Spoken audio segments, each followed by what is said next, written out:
Dear friends, welcome to the third episodes of the Pearl Dialogues.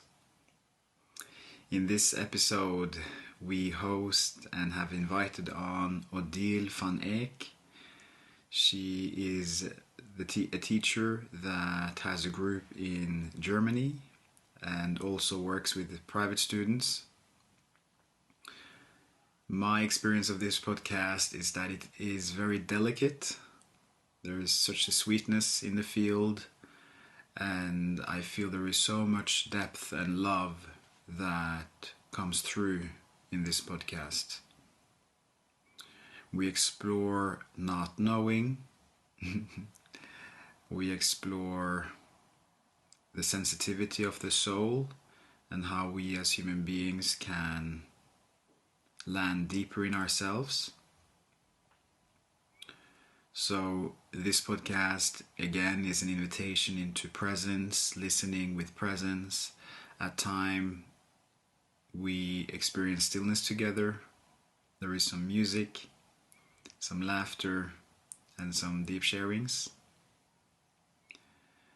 For those of you who are new to this work and new to this podcast, this is a podcast where me and Elin have conversations with teachers of the Diamond Approach School. The Diamond Approach is a teaching that is oriented towards exploring the nature of reality and also exploring our human potential. So before going into the podcast, I want to share a quote from Almas, who is the founder of this teaching. It's about not knowing. Complete ignorance is what will bring true knowledge. Knowing the answer to who am I happens only in the moment. The answer has nothing to do with the past. If the past determines the answer now, then it is obviously not the correct answer, since the past no longer exists. To really answer the question requires that we see that we don't know, and also that we don't know how to find out. Is it possible to let yourself see that you don't know the answer and don't know how to find it, and still let the question burn in you? Who am I? Who am I? Can we allow ourselves to see that we don't know? Knowing the answer to who am I happens only in the moment. The answer has nothing to do with the past. If the past determines the answer now, then it is obviously not a correct answer, since the past no longer exists. To really answer the question requires that we see that we don't know, and also that we don't know how to find out. Is it possible to let yourself see that you don't know the answer and don't know how to find it, and still let the question burn in you? Who am I? Who am I? Can we allow ourselves to see that we don't know? If we assume we know, then we stop the inquiry. If we assume we know how to go about it, we assume we know what the answer is, that we know what we are looking for. Perhaps not knowing is the real knowing. If you allow yourself to see that you don't really know and you don't know how to know, something can happen. Maybe this is your first chance of really knowing something. Assuming that you know and assuming that you know what to do are barriers to true knowing. When you finally know that you don't know, you finally have absolute knowledge. Complete ignorance is what will bring true knowledge.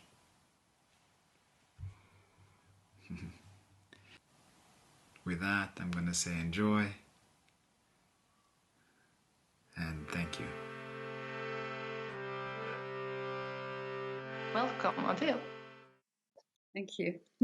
Thank you. So nice to have you here. It's me, of course, Elin. I'm from Sweden. And Ulysses, where are you sitting in the world? I'm in Oslo. You're in Oslo. Yeah. Yeah. And Odile, am I right? Guessing that you're in Holland? I'm in Holland, yes, in Hilversum. Yeah.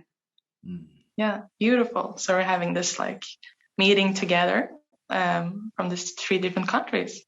And yeah, so I would like to invite you, Odile, to start a little bit about from the beginning with your journey in the diamond approach. How maybe there are many beginnings, but how did you get into the work? Mm-hmm. Yeah, I got into the work because of my husband.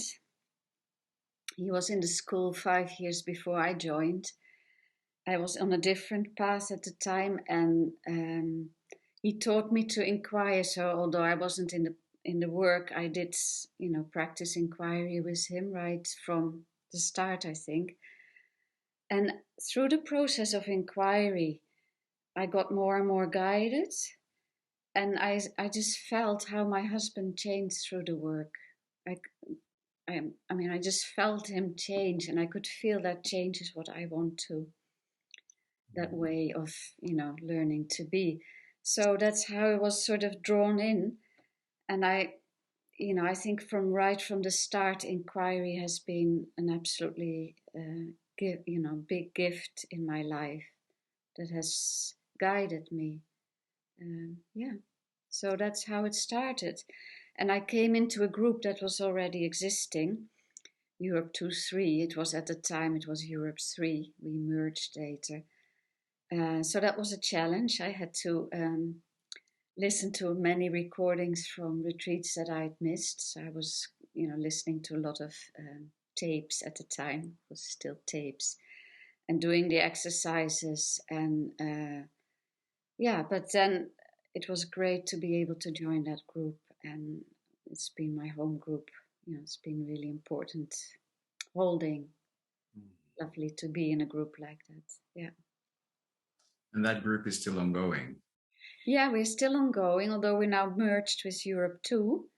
And that I can't remember, maybe 10 years ago. So it feels now like, we're completely merged, and it's very nice. And yeah, many dear friends in that group. Yeah. And it's amazing to, to be with people over such a long period of time. And, we've gone through so much together. And yeah, that's pretty amazing. Yeah. How long is the time? So I've been in the work over 20 years.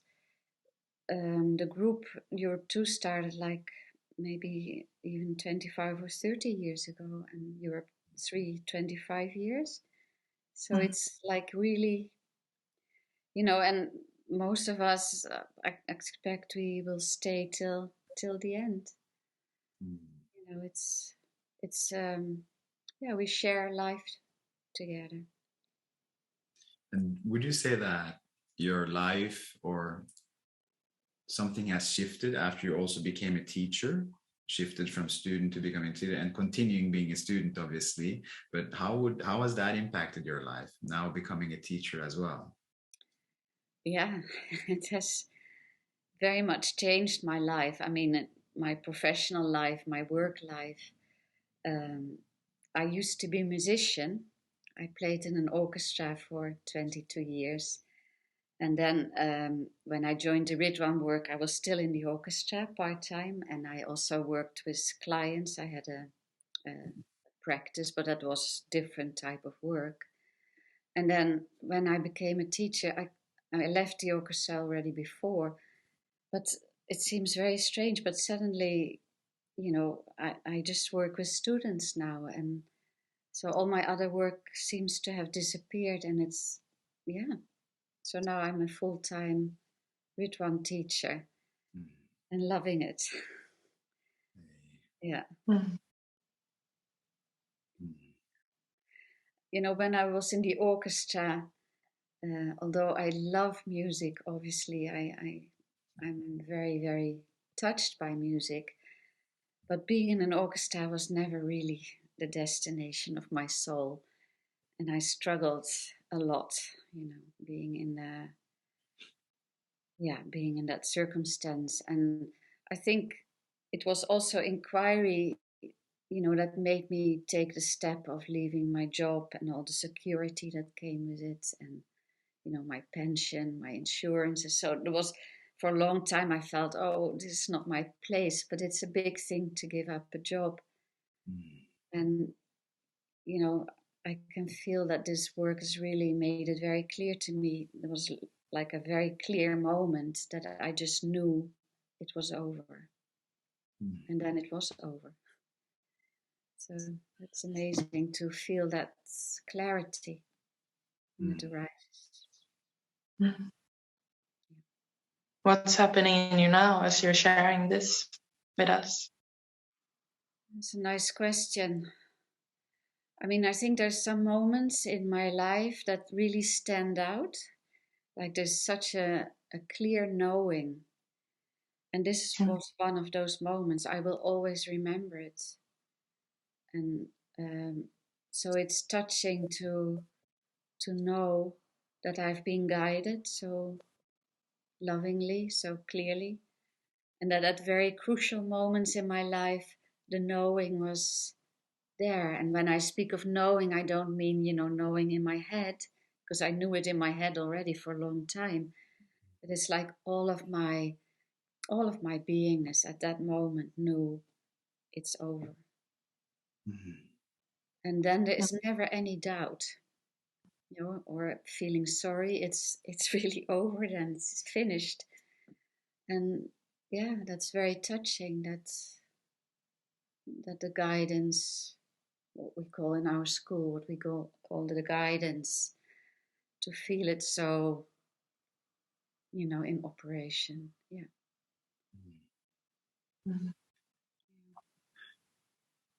Yeah. What's happening in you, see, now, having listened to this? Yeah, I'm curious. Like there is curiosity in me, and I'm moved to ask more questions. I was just on my way to ask another question. Beside that, no, I feel very touched to be in this space and relaxed and open, and yeah, both curious and simultaneously receptive, I would say. Yeah. Yeah, and when you say that, I think that's the basic attitude, or of a student, to be curious and receptive. And the teaching does the job. I was thinking before this discussion now we're having, this meeting, the word teaching is really strange in a way. I mean, when we speak of teachings, we think, oh, it's a thing. You can read about it in books and you learn it, in the way we sort of think of learning. And this teaching, and it's taken me, I suppose many years to fully feel it that way. It's not at all like that. Hamid has written many books and we read them, but the teaching itself is such a living beingness. It's really the transformative agent that does the work. Does the transformation. So being receptive is, I think over time we learn to be more and more receptive and to trust that it's okay to be receptive. And then it just takes place. And that I find really is so amazing and so, wonderful, really impressive.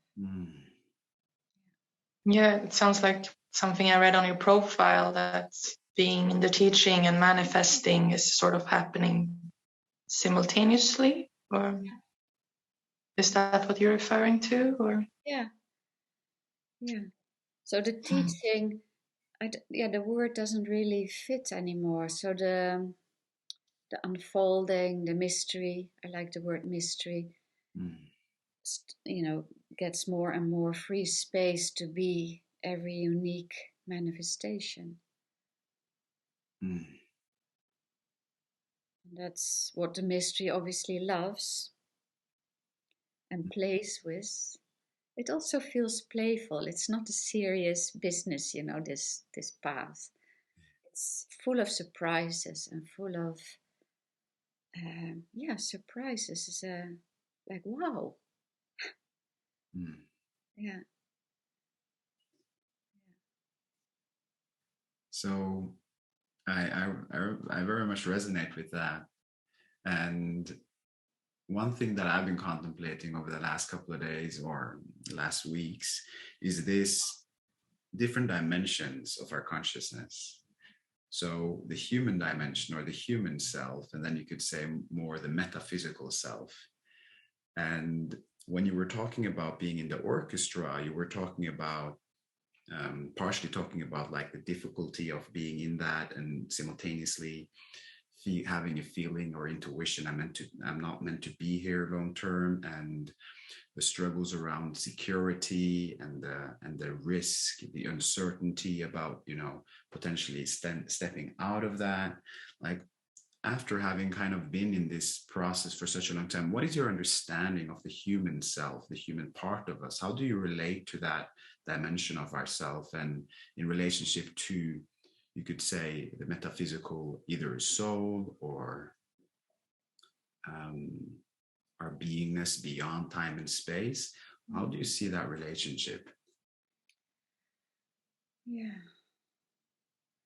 So I very much feel when I feel in my own life, this own manifestation, that I came into this form, or something came into form, and is walking through life, learning feels very central to me. Learning to be its fullest potential, I would say. And of course, I don't know what that is. I can't know what that is. So it feels like it's so out of my hands. The mystery, why this form appeared in the first place, and then what it's meant to grow into or develop into or blossom into. So none of it is my doing in a way. And yet, there's also the person, the human being that lives a life and makes choices and has made many, choices that have created difficulties. And then I think the difficulties are just the next grid on the mill to, for the pearl, for our true self to appear. So I feel it very much now I speak of it now as the rubbing. So the personality that forms the conditioned self, and this mystery that, for whatever reason, is happening. It's like a rubbing, like a dance, like a love affair also. It's very intimate, and it becomes more and more intimate, coming from a certain background, having conditioned a certain way. Things were very gross compared to now. My personality was much grosser, and all the events that I created in my life, it was much more gross. But that grossness, do you know what I mean with the word gross? Obviously was necessary for something to wake up and to start to be interested in something else. So the self was very self-obsessed, of course, self-absorbed. And it was really through a lot of painful, it was through suffering and curiosity that the waking up started to happen. Does that make sense, Vasim? So I feel it's, I just go to, it's very mysterious.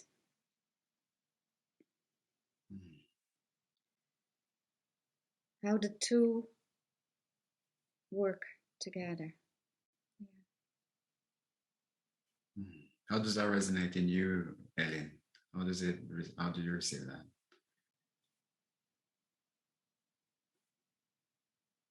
Yeah, if I if I try to mirror a little bit, like, and see what I'm hearing you saying, and you can say if that resonates, that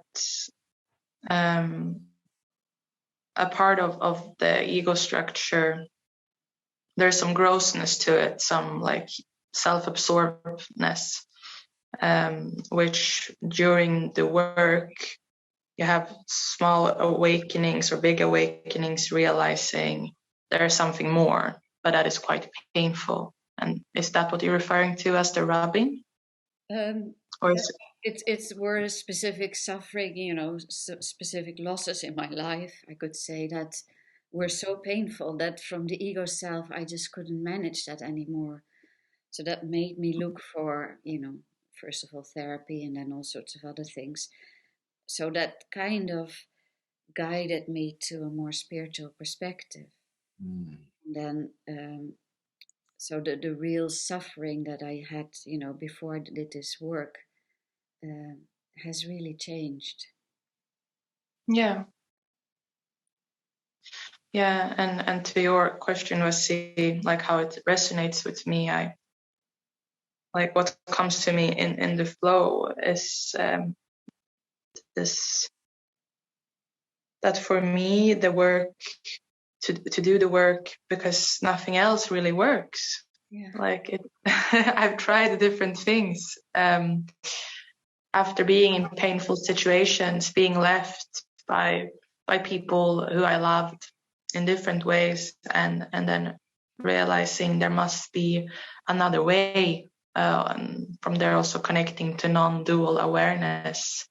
But that is painful because I've been raised my entire life to believe that it's me. I need to take care about me, and now all of a sudden everyone else is also me, Yeah. and I'm aware, and it's like, whew, and that was, yeah, I cried a lot. I Yeah. cried a lot when I discovered that. Uh-huh. Yeah. Mm. So we lose things on the way. Mm. And I love it when you say nothing else worked. Yeah. So something in us searches for, you know, till something works. So, and I think that's the soul then resonating with a path Mm. that to this soul in that moment is the right thing to follow, to receive. Mm.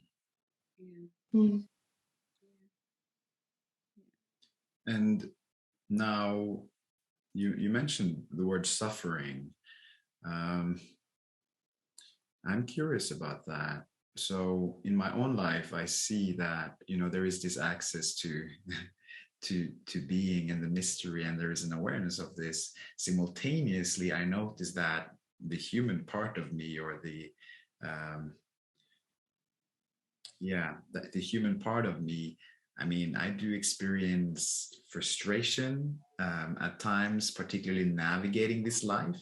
There are many challenges that are served, and to, like, over time, particularly over the last month, I've really dived into allowing and being more and more vulnerable and more sensitive to that dimension of myself. I see that in the process of doing the work, also how, there can be developing a spiritual ego, like a spiritual ego on top of the ego, or not necessarily on top, but just like an expansion or a change or a transformation of the ego into also becoming a spiritual ego, which can negate or try to kind of escape somehow, like, the human aspects of things. But I see in me that there's clearly a human dimension to what I am, and navigating life is demanding, and really demands, choices to be made and so forth.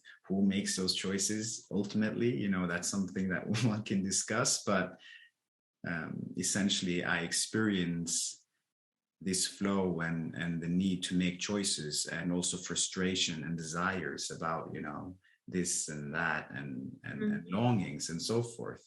Mm. So I'm wondering, How is that for you now? Like, how have you seen an arc of transformation when it comes to that? Do you still experience these human aspects of yourself, or have they dissolved? Like, where are you at with this? Mm, still very human, but it's interesting. I start with suffering, and then we come later to the longing and the frustrations. Um, so I've had two very big losses in my life. One was when I was around 30, when my husband and I found out we couldn't have children, which was an incredible, blow to me. It really knocked me out for 7 years. I was just really knocked out, like depressed and very, very affected. And that loss I really took as against me, like it was like, um, yeah, against me somehow. I experienced it like the life force of, I mean, I didn't think in those terms then, but it was like something was taken away from me. It was very personal, excruciating loss. And so 4.5 years ago, my husband died unexpectedly, and which was, of course, a huge loss, is a huge loss. But the way I experience it and the way I can be with it is so different. It's not against me. It's not, it's part of the mystery that his soul, for some reason, you know, had had done his life here and was ready to move on. Of course, I experience excruciating pain and the loss in many ways, but the bottom line is so different. So I can feel, okay, when things like this happen, and they do happen to all of us, these huge losses in life, we can, the real big suffering is when we take it to mean some, like, yeah, I keep using that against me, like some people experience it maybe as a punishment or as cruelty against you, like, but I've really learned over time that that's not the way it is. Nothing is against me. It touches me when I say that. Because that, I think, has been a big transformation in this soul. Nothing is against me, even when it is incredibly challenging. It's still an act of love.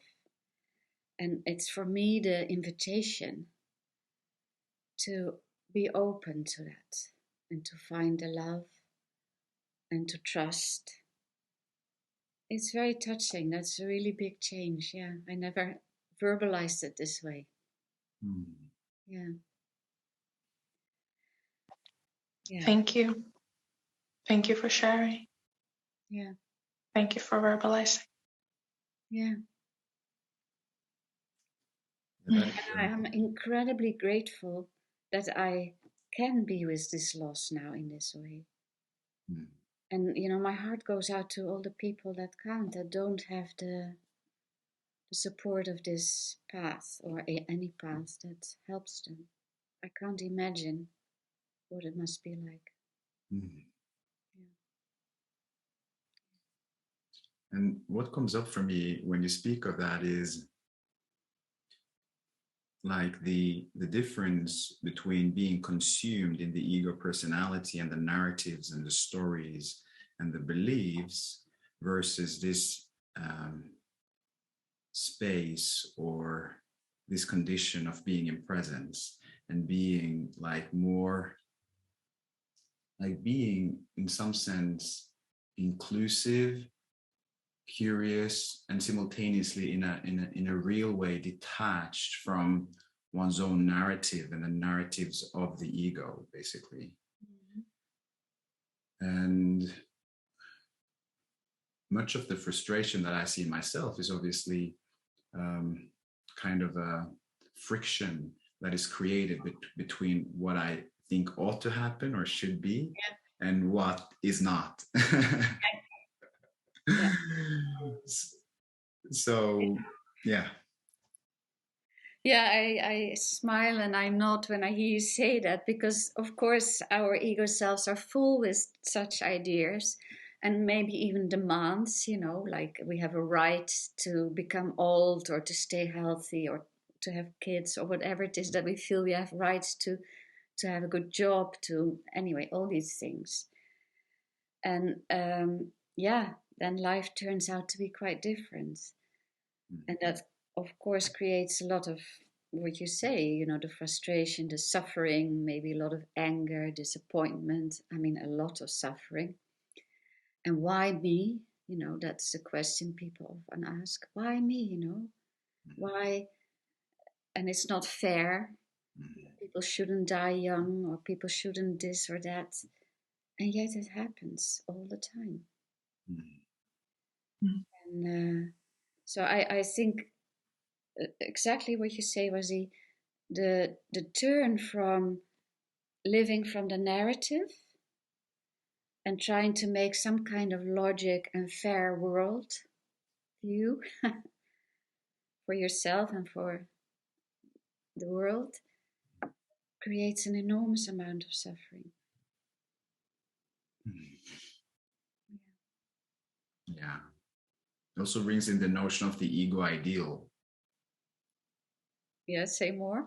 Yeah, so just like I reckon this is a lot people can relate to, particularly young people as well. This comparison, comparing oneself with other people, and then comparing the self or the state of the self with the ego ideal, the ideal self, right? Yeah. And how that kind of traps us in this, very miserable, suffering state. And instead of the space of allowing, of really, just being sensitive and feeling the flow and the unfolding of life, and really being intimate with the flow and the deeper grounding in presence, which transcends, you could say, those narratives and is completely beyond that those stories, and it's always in of itself pristine. Mm-hmm. Yeah.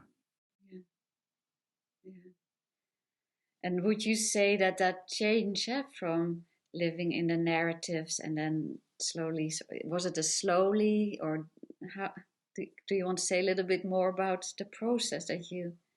For me, Yeah, so from all the comparing and ideals to. Yeah, that's been a shift that's been taking place over many years now, I would say. And it's primarily through the Bamn approach teaching that awareness has opened up, and that shift from being identified with the narrative and being consumed in the ego self without that greater awareness of soul and the notion of being and presence, and how that is a beyond time and space. So for me, that's been a process over a long time, and now there is a deep intimacy with that dimension of myself, and that is what I feel to be me. That's the soul. That is 100% what I feel to be me as I speak now as well. And then within this field of my soul, I also notice still narratives coming up, and the ego reacting, and the personality being triggered, and sometimes being more agitated than other times, and so forth. And also the tendency of the superego to compare me to others, witnessing my own Enya type. I'm an Enya type 3, and how that kind of plays out. So I feel that it's just been a tremendous expansion, and also a very liberating process. And simultaneously, I see these processes of digesting ego structures and deconstructing narratives is still taking place within my soul. However, that shift into deeper freedom and a greater freedom, and that playfulness, that mystery, is for me primary. I can really feel my heart kind of expanding, reflecting on it, because that is a sense of refuge as well. although it's more fundamental than a refuge, because refuge implies that you're kind of drawing to something else. But I notice that when the personality is agitated, the wisdom of soul and the wisdom of presence is a tremendous support that allows for me to be with the process, and to be steadfast in the inquiry, and kind of not get too lost in these narratives, even when they're very charged and very heavy. Yeah. Yeah. Now you mentioned something, enneatype. What is that? For me and all other new students who don't know. Well, the Enneagram is an old wisdom, maybe you could say, vehicle, or anyways, I don't know how to describe it. It comes from the Sufis, as far as I know, ceremony Sufis, I think.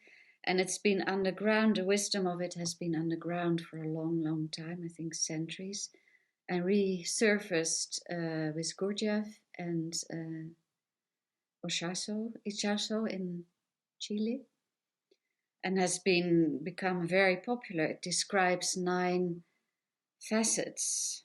Hamid wrote his book Facets of Unity, so nine entries, maybe 9. I'm not an expert on the way to describe it, but it's very fascinating. I mean, knowing my own type is very useful. Because of course it plays out in the personality. It plays out like the way I view the world. It's like having glasses on, and that's what things look like, through that window of perception. And Hamid writes beautifully about it, and he also has a new book he wrote another book about it that came out recently. So for anybody interested, go to the literature, I would say. But it is very Thank you useful for explaining. Yeah, because it does color. It does color your vision, your perception. Yeah. That's interesting. Yeah. Yeah. So I thank you for letting me interrupt. Do you want to respond to what Vasi said, or how's the flow going now? Yeah, the flow when Wazi was speaking, so a bridge between the narrative, living from the narratives, and the ego ideals, and the ego ideals bring life ideals, what I want my life to look like, and strive to make my life look like, and compare it, all this, what Wazi was talking about. And I think, for the younger generation with all the social media, that's is very challenging, I think. Of course, that never used to be there when I grew up, and I'm grateful for that. But it's a challenge. So coming from that perspective into the openness of, the mystery, or the soul having its life, her life, I think what is a very helpful bridge is to get used to not knowing, to allow not know. And we are so, when we go to school, we learn all these things, we're so expected to know. When I ask you a question, you think you need to know something, an answer. It's so deeply ingrained in our conditioning. You ask me something, I immediately think, oh, now I need to know something, and I need to know the right thing, the right answer. There's a lot of pressure on the soul. Also in inquiry, people, they come in with the attitude, I need to know something. I need to know where it goes. I need to somehow orchestrate this journey. And the truth is, we don't. We absolutely don't. If you ask me, do I know who or what I am? I can't give you an answer. I can maybe tell you what I experience in this moment, what I take to be me in this moment. But I can't tell you who I am. And the truth of that, can be such a relief. So I don't have the responsibility to know. That is very important, because we really easily think I'm responsible to know who I am, or I am responsible to know what my life is about or where it should go. I'm the one making the choices here. We easily live from that belief. And working with students and also for myself to realize I don't know, I don't need to know, I can't know, and I'm not responsible to know this. Can you feel what happens when I say this? Just like opens the universe. It's like, okay, so what now? And then the dance can happen. Again, I feel very touched, It brings so much space. And I see some, I don't know, but I see you relax. I don't know if you are, but it's like such a relief. Mm. In every inquiry, and inquiry is our basic practice, if you can sit there and not know and receive, and then life makes itself known Mm. as you.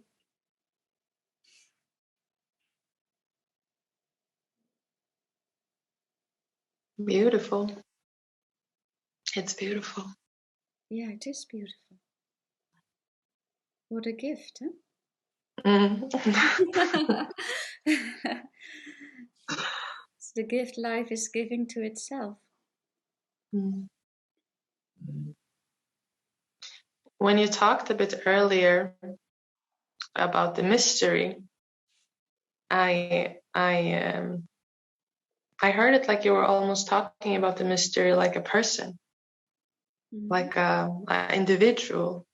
That was new for me. I don't know if that is where you're coming from. What happens in you when I say that? Because it was like this mystery to get to know, and then when you were sharing that, it was like there was a part of me who I recognized as the mystery. I saw it as a woman who was really happy to be recognized as as a individual, if I, in lack of a better word. Mm-hmm. Yeah, it's a nice question, Aileen. Mm. Yeah. So when I hold the concept mystery in this moment, it is absolutely vast and no specific form. It's very, very, yeah, it's really mysterious. But then for some reason it comes into form, in your form, in everybody's form, in everything's form. So somehow in that mystery something seems to be alive or moving into form and out of form. So again, that is totally mysterious. What is that? That makes form happen and then makes form unhappen. It's totally mysterious. And when I speak of that now, then forms also become less definite, less solid. Somehow it's more like everything is a bit like a soap bubble, and and it has a certain the sound of silence, I would say. I can hear it, but I can't. I mean, it doesn't have a specific sound, but I can hear the sound of the mystery. I never said this before, but yeah,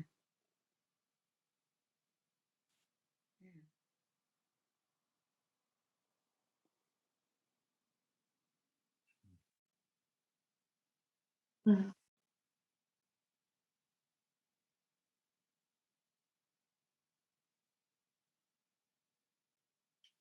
Yeah, I feel it, or what's coming up for me or happening inside of me is like when you brought in this notion of not knowing, I recognize, or due to the receptivity, there's an allowing of that to emerge as it's being transmitted or communicated, right? As it's being highlighted. And like you said, it is, it has this vastness, and also I would say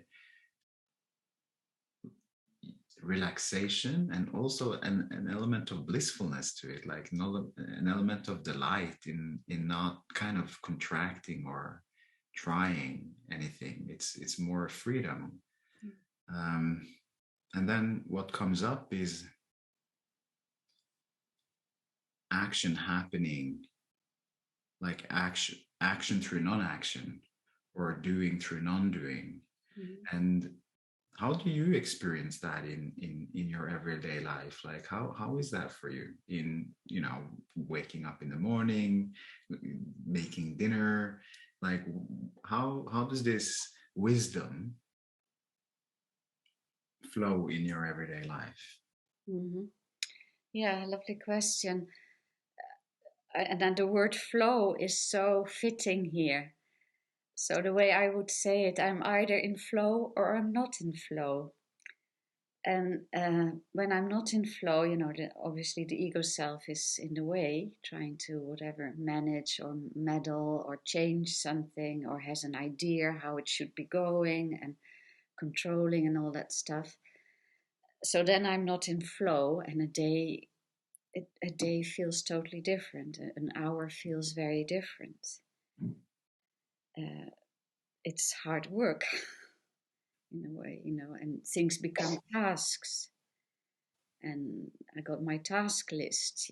It's like, so the head, the mind, the ego mind is then constantly on top of it, trying to be on top of it. I mean, I know this very well, and to this day, it's not like that's gone. But I do increasingly experience hours, days that are in flow, and it's just that, it's in flow. And I'm often surprised after a day like that. I look back, for instance, and I think, wow, how on earth did that all work out so well? I didn't try and time anything, and it was amazing how it worked out. I had visitors last week, staying for a few days, and so we had 2 days that were totally in flow, and it was just beautiful and perfect. And I was just so surprised, like, wow, how lovely to be in flow and easy, effortless. And it can be very like mundane things, like when to have a meal or what to have for a meal, or I mean, it's not about anything big or spiritual. It's just very mundane.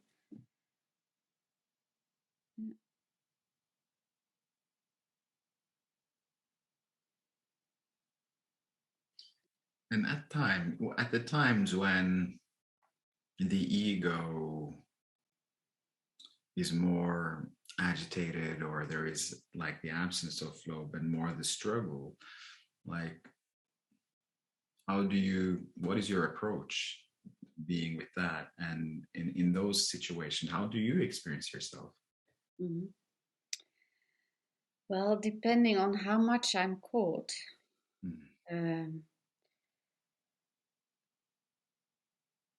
So I become more fighty, trying to change things, trying to have things my way. So my heart closes more. So I become more like a thing, and I treat everything and everybody else more like a thing. It has like I can go to the supermarket, and because I'm in a hurry, or I feel I'm in a hurry, I do things like this, and I treat people like this, and it becomes very ugly, I would say, heartless.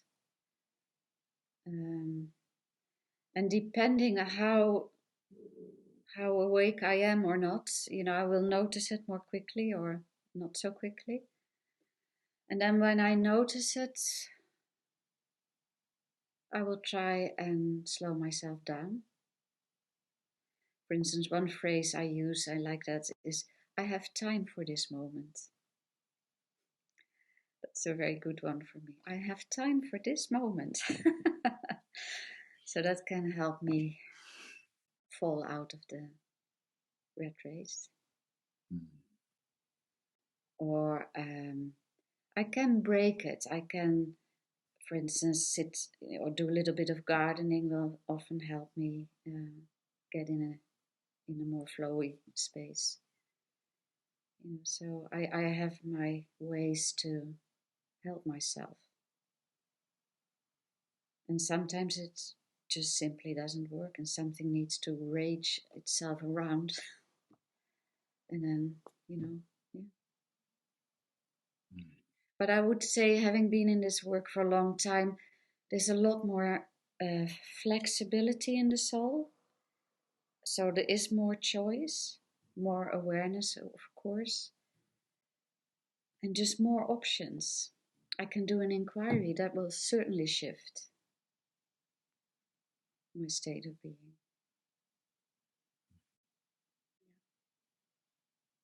I have time for this moment. Yeah, it's a good one, huh? Moment. Yeah. What's happening in you, Elin? And this question arises in me, like, how does it become any better than this? Like, I have time, like, yeah, just enjoying, and I don't know, it doesn't need to be a answer to that question, but I just like that it comes to me in this moment, like, so much possibilities. And in my body, I'm feeling very peaceful, very calm. Mm. What is happening in you right now, Asi? Yeah, I feel that sense of peace as well. And yeah, like I can see this parallel process. So it's the beingness of now, and then simultaneously I notice how my consciousness or my soul is stimulated by the conversation, and several of the sharings has, I'm allowing it to impact me, you could say, allowing it to kind of really be received, and also kind of contemplating the impact. For instance, I have time for now, and I feel one that was very potent for me was the just allowing oneself not to know, and having that mirrored and confirmed and kind of transmitted was very, yeah, I feel the deep wisdom in that, and it's kind of affirmed in experience as well. So I feel like how much depth of wisdom is held in that statement, and that knowing, and that understanding, and that reality of not knowing. Yeah. What is happening in you, Odile? Yeah, as I listened to the two of you, what came to me is that in the not knowing, and the every soul has its own path and its own timing and its own pace. So digesting, the word digesting, I think, passed by.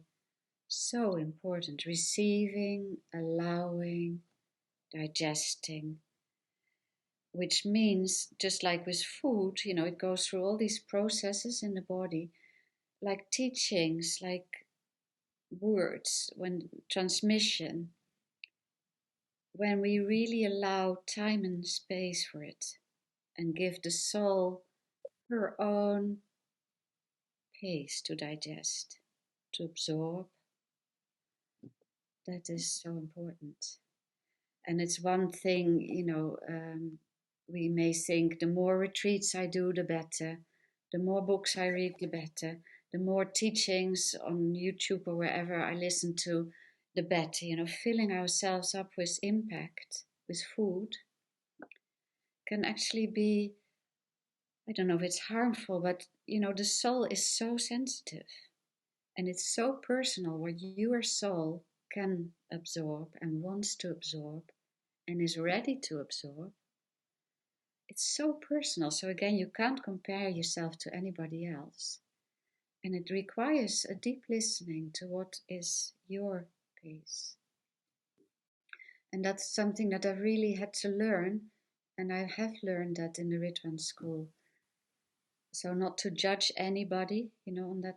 It's like, okay, everybody is in their own mysterious unfoldment. And nobody has anything to say about it. I mean, I don't have to say anything about my soul. The soul is telling me what it can take in. Yeah.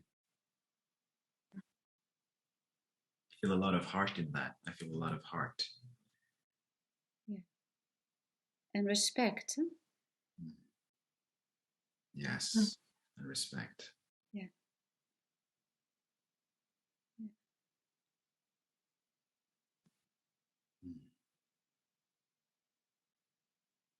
And when you mention heart, and when I look at Aileen, she sits here in front of me. I also want to say once more that this path is a path of joy and beauty. And we can think, a spiritual path is serious and we have to work through all our suffering and traumas, and that is all true. It's a lot of digesting of old things, but basically it's a path of, I can feel it now, the joy in my heart, the gratitude, and it's a path of beauty.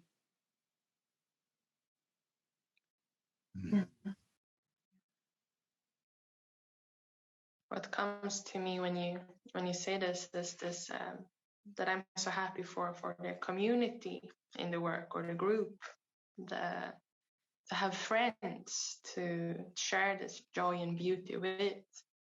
It's making my life very meaningful, and it can just be like, as we said, it doesn't have to be anything serious spiritual, but just like last night I had a dinner with my friend in my diamond group, and we were just enjoying one another's company and flowing, like you said. I'm realizing that, and we have quite an age difference. I'm more the age of her daughter and she's more the age of my mother. But then when we meet, it's like, and we talked about this, like actually that it's like our souls meet, and then there's no age. There's just this joy and beauty and flow and really enjoying being with one another's company. And we were a bit like amazed both by that we haven't known each other in time, in the normal texture of time, for that long, like 1 year, but now we share so much beauty together, and we're on this path together, and I feel, I'm so happy. It's amazing to have these good quality friends. Yeah. And also work on myself and my suffering. Yeah. Yeah. And we need each other to clarify everything that we've learned about relating, to really become more real in relating and truthful. And we need to bump into each other and rub. And so it's wonderful to be able to do that with people who have the same orientation, like wanting to know what's true, and might be projections or whatever. Yeah, lovely. Nice. Very precious. Speaking of beauty, shall we play the song? Yeah. Let's.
Yes, I've chosen this song because it speaks to me so deeply. And I love music, so at different times, different pieces will come along. And now it's this piece. I love it because it's so simple. It's so innocent. It feels like somebody is just walking past, and that's all it is. So that's what I feel. I feel very touched by the innocence. There's no drama, no heaviness. It's like a perfume that just floats by in the air.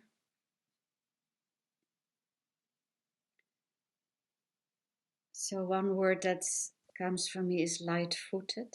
It's very light-footed.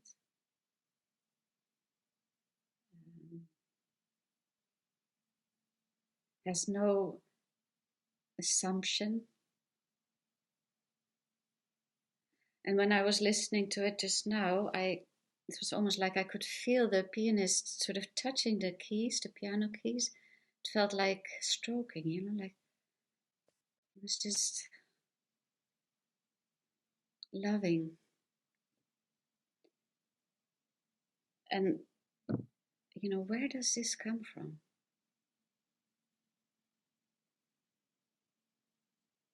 I don't know. And that makes it so, it's like just something that passed by and then it's gone, and it has touched me, it has affected me.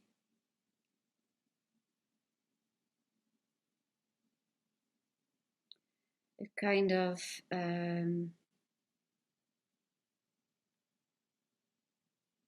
it's reassuring also for me that basically it's this simple. It's not more than this.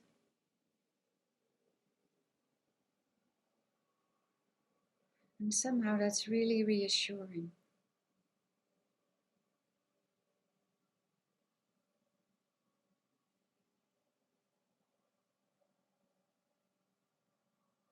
I can just be a whiff that comes and goes. So this music for me symbolizes no self-importance in this music. It's just that very innocent touch.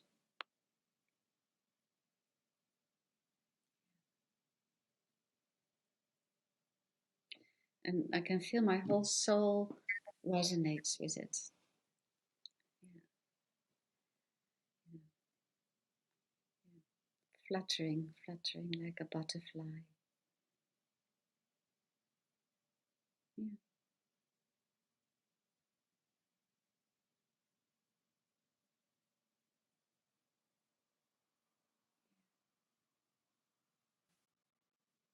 Is there anything else that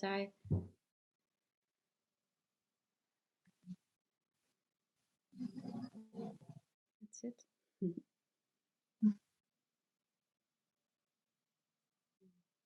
Thank you. Mm. What is happening in you, Vasi, having listened to this song?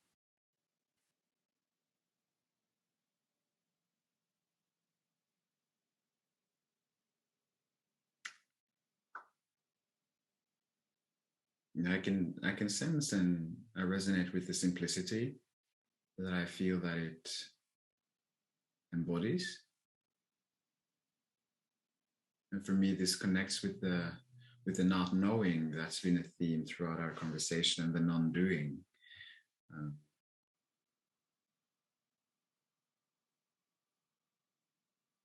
And beside that, yeah, there's a sense of stillness and peacefulness, I would say. And simultaneously in my mind, you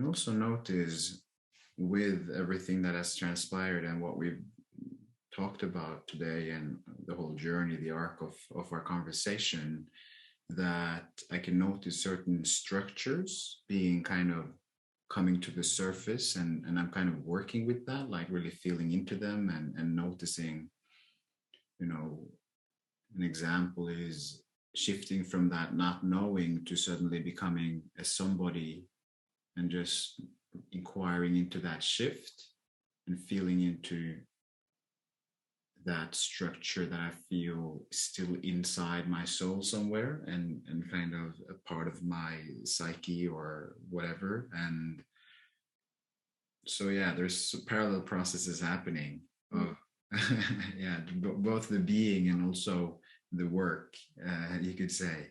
Yeah. Mm. Yeah, and as you speak, what occurs to me is like, okay, so I have this sense now of, okay, so I can say this piece has a name and it's composed by the pianist. So that's a certain, that's knowing. We can say, okay, I know that. I've heard this piece before. I know the piece, huh? And then I can feel like as if something opens up or gets more and more transparent, right into the total mysterious phenomenon that music, that sound, that music, that this is happening. So I have this funnel feeling like, okay, there's this basic fact that I know, and then it can just open up to like this. Mm. And I guess that's probably true for maybe everything, or, we know certain facts, but when we go beyond or open our consciousness beyond, then this can happen. So I have a strong experience of that right now. Yeah, it's nice. I can feel that. Yeah.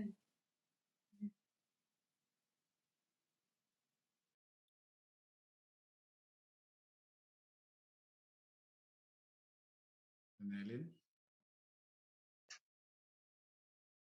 What's happening in me?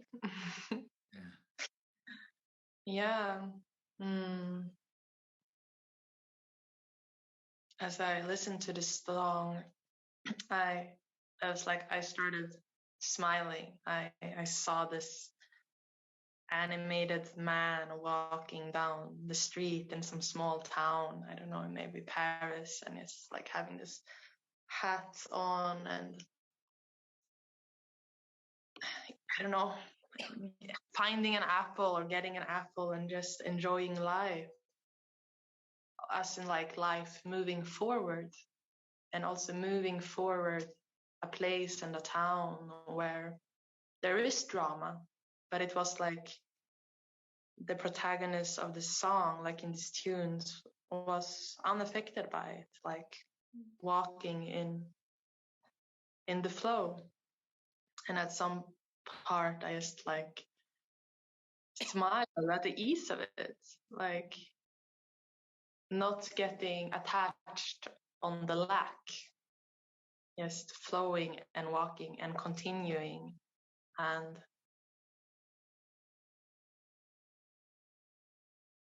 also, like, see, I get an entire story of this song and who I am or who this person is in the song, if everyone is the same,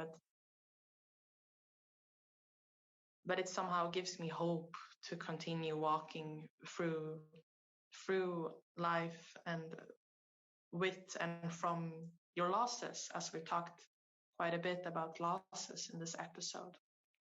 And it just gives me hope and joy. And I want to play this song later today when I'm walking in town.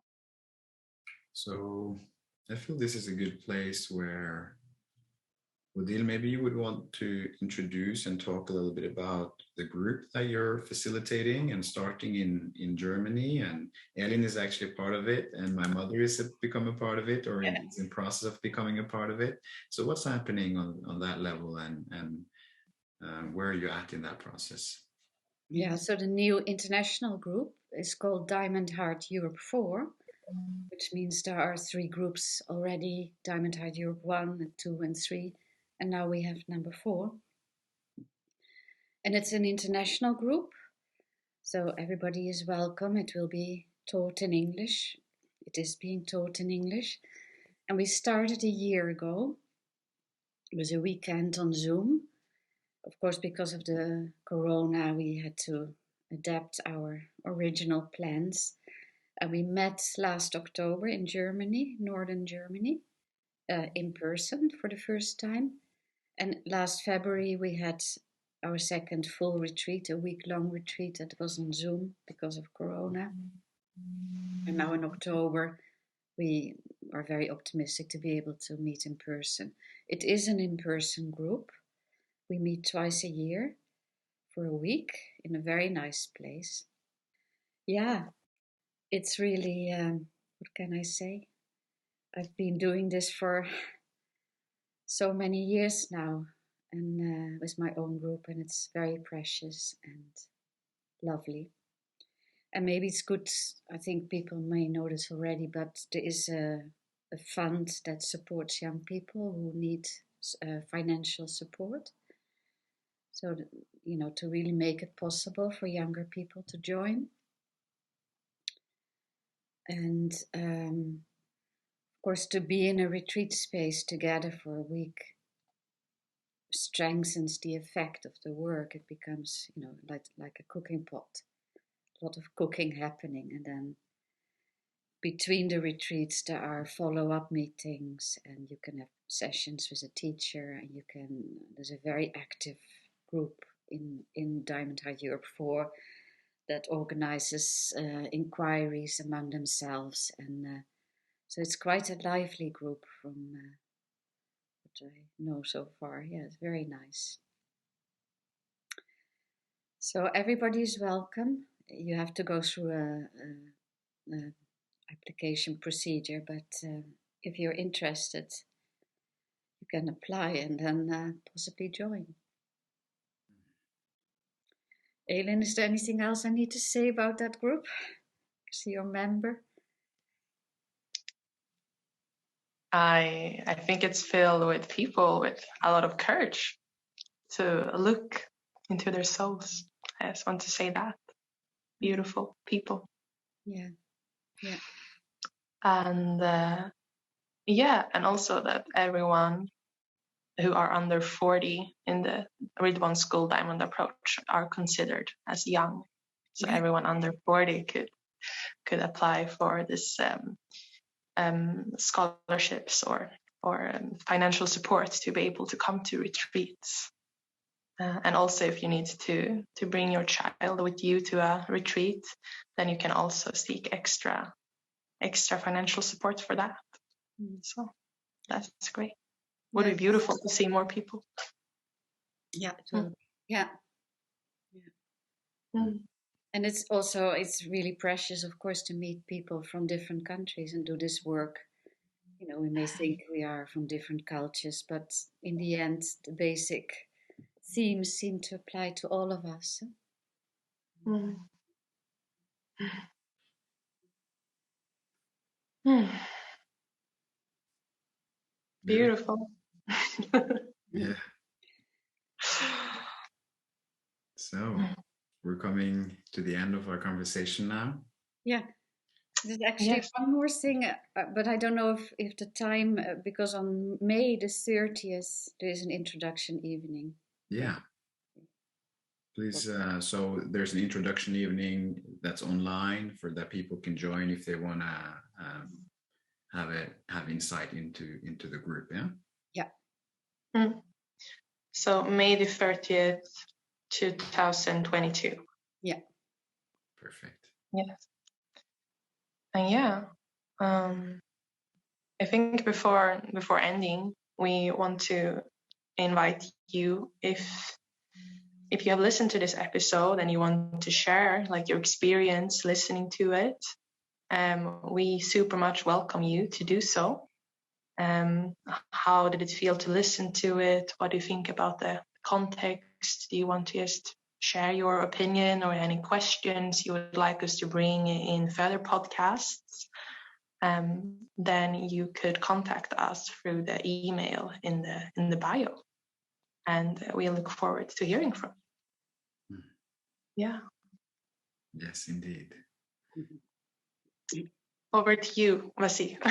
Yeah, I just want to say thank you to Odile for sharing this time with us. Thank you to Elin. Thank you to myself. And thank you to all for kind of getting together and making this happen. We will, yeah, that's all I have to say. Yeah, and thank you for inviting me, and it has been a real pleasure being with you. Likewise. Super much pleasure. Thank you so much. Okay, till next time. Goodbye, Odile. Bye-bye. Bye.